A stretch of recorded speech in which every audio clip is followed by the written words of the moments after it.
ఇది Avanigadda toll plaza. Vehicle break డౌన్కి వచ్చాము. ఇది వచ్చేసరికి బ్రేక్ ప్యాడ్స్ పోయినాయి. దీనికి బ్రేక్ ప్యాడ్స్ పోయి ఆయిల్ లీక్ అవుతుంది అన్నమాట. ఆయిల్ లీక్ అవుతుంది ఇలాగా.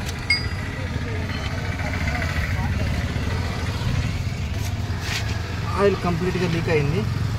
కస్టమర్ ఫోన్ చేసి ఆయిల్ లీక్ అవుతుంది, బ్రేక్ ఏం పడట్లేదు అని చెప్తే వచ్చాము.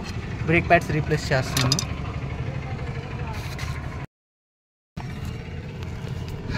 బ్రేక్ ప్యాడ్స్ రీప్లేస్ చేశాను.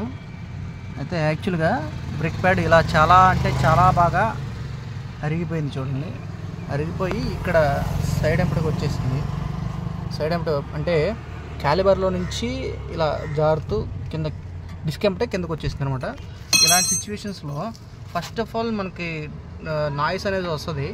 నాయిస్ వచ్చినప్పుడు చూసుకుని మనం బ్రేక్ ప్యాడ్స్ రీప్లేస్ చేసుకుంటే ఎలాంటి ఇబ్బంది ఉండదు.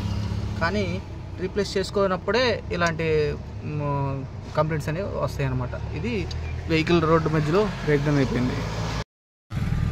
బ్రేక్ ప్యాడ్స్ ఇలా అయిపోయినాయి. రెండు పక్కల వేసాము, రెండు పక్కల రీప్లేస్ చేశాను.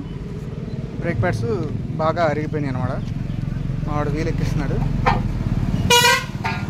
20 పని అయితే కంప్లీట్ అయిపోయింది. 20 minutesలో బ్రేక్ ప్యాడ్స్ చేంజ్ చేసేసాం. థ్యాంక్ యూ ఫ్రెండ్స్, సపోర్ట్ చేయండి ప్లీజ్.